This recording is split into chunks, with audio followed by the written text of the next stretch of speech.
Գյուրջան Կասկադ, ցանկացած համեմատություն մեր օգտին է։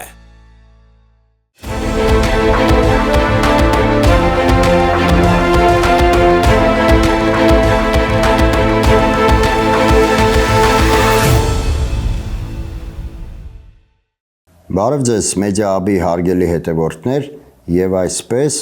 հաշված օրեր են մնացել Գյումրու արտահերթ ավականու ընտրություններին, որոնք իրենց կարևորությամբ ձեռք են բերել համապետական նշանակություն, քանի որ այդ ընտրությունները որոշ չափով ոչ միայն լակմուսի թուղթ են հանդիսանալու քաղաքական ուժերի համար, այլ նաեւ պլացդարմ դեպի 2026 թվականի ընտրությունները։ Առհասարակ տեղական ինքնակառավարման մարմինների ընտրությունները թեպետ իրենց բնույթով, իրենց նշանակությամբ ու դերով տարբերվում են համապետական ընտրություններից, սակայն վաղուց Հայաստանում դրանք ձեռք են բերել քաղաքական կարևորություն։ Նորից եմ ուզում շեշտել, թեպետ թիմ ընտրությունները պետք է իրենց կոչումով ծառայեին հիմնականում համայնքային խնդիրների լուծմանը, սակայն միաժամանակ նաև հանդիսանում են քաղաքական ուժերի համար քաղաքական հենարան տվյալ համայնքում։ Պետք է շեշտել, որ հատկապես իշխանությունները այս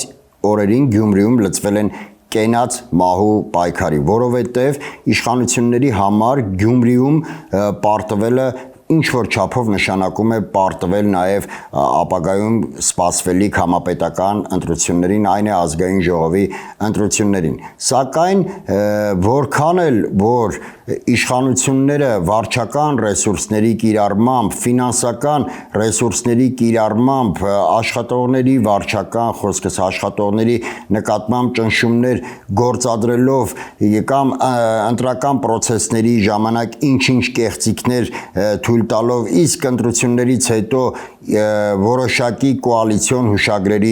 տեսքով կարողանան Սարիկ Մինասյանին հռչակել Գյումրու քաղաքապետ, այնուամենայնիվ պետք է փաստենք, որ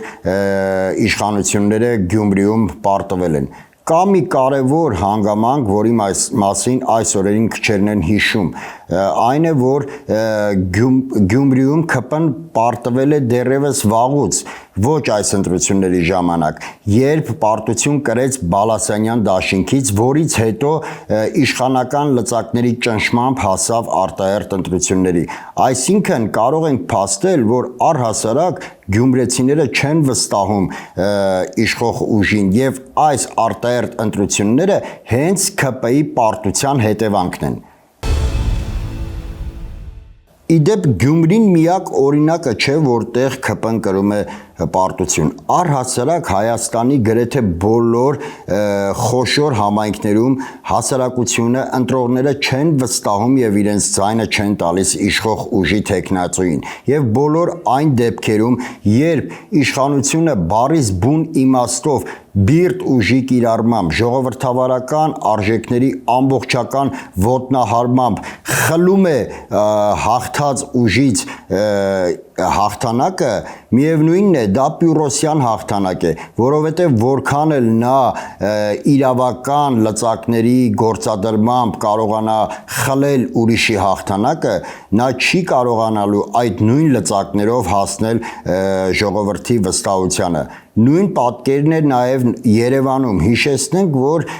վերջին տեղական ինքնակառավարման ընտրությունների ժամանակ Տիգրան Ավինյանը չստացավ երևանցիների վստահությունը, նա չընտրվեց Երևանի քաղաքապետ երևանցիների ձայների մեծամասնությամբ, այլ քաղաքապետ դառավ ընդամենը այլ ուժի հետ քաղաքապետարանում հուշագիր ստորագրելու արդյունքում։ Բացի ժողովրդի վստահության պակասից,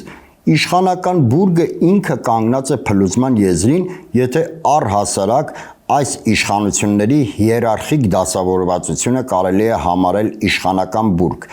Այդ անվանումը իշխանական բուրգ բավականին հարաբերական է, որովհետև կա ընդամենը իշխող ընտանիք եւ հլու հնազանդ կատարողներ։ Այսինքն հրամանները տրվում են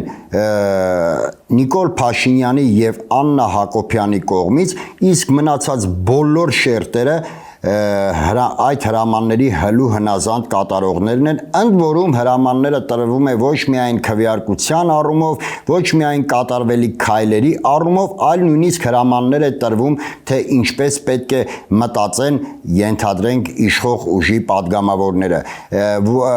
Համեմատության համար Հայաստանի իշխող բուրգը կարող ենք համեմատել մի երկգլխանի անոմալ կենդանու հետ, որը ունի երկու գլուխ եւ ոտքեր, իսկ մարմինը բացակայում է։ Եվ այսպես այս անոմալ բուրգը կանգնած է փլուզման եզրին, որովհետև նույնիսկ մտածողությունից զուրկ կենդանին ունենում է կարմիր գծեր, թեկուզ թույլ արտահայտված, սակայն այնուամենայնիվ ունենում է կարմիր գծեր, իսկ Նիկոլ Փաշինյանը արդեն մոտեցել է բոլորի կարմիր գծերին։ Իսկ ո՞րն է այս հարաբերական բուրգի փլուզման պատճառը։ Դրանք հիմնականում երկուսն են։ Նախ բոլորն են հասկացել, որ Փաշինյանի կողմից այս աստիճան ստորաքարշությունը Ալիևի նկատմամբ հայրենիքը այս աստիճան անկասելի հանձնելը ոչ միայն դավաճանի խարան է թողնելու իրենց վրա, այլև ստվերելու է նաև իրենց երեխաների անունը, որովհետև օբյեկտիվորեն ոչ ոք չի ցանկանում, որպեսի իրենց երեխաներին անվանեն դավաճանի սերունդներ։ Եթե ուշադրություն եք դարձրել ՔՊ падգամավորների ճնշող մեծամասնությունը տարբեր հարցազրույցների ժամանակ կամ ազգային ժողովում ճեպազրույցների ժամանակ հիմնականում խուսափողական պատասխաններ են տալիս այն հարցերին, որոնք վերաբերվում են հայ-ադրբեջանական հարաբերությունների կարգավորմանը կամ այսպես կոչված խաղաղության համաձայնագրին։ Իշխանական բուրգի փլուզման հաջորդ պատճառը Փաշինյանի արհամարական վերաբերմունքն է սեփական թիմակիցների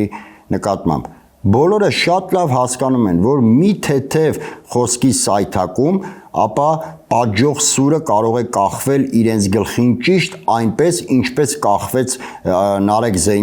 Զեյնալյանի եւ հատկապես Հովիկ Աղազարյանի գլխին։ Հակոբ Ասլանյանը ընդամենը հայտարարեց, որ չի հավատում Աղազարյանին ներկայացված մեղադրանքներին, անմիջապես այդ հայտարարությանը հաջորդեց պատիժը։ Բնականաբար ՔՊ-ականները շատ լավ են հասկանում, որ իրենց դրել են այնպիսի վիճակում, որ կարող են պարտադրել, ստիպել, ցուցմունք տալ ոչ միայն իրենց ընկերոջ, այլև նաև իրենց եղբոր կամ ազգականի կամ հարազատի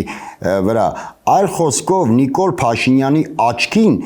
իր սեփական թիմակիցները պարզապես քայլող արարածներ են, որոնք տարօրինակ զուգադիպությամբ նաև խոսում են։ Նիկոլ Փաշինյանը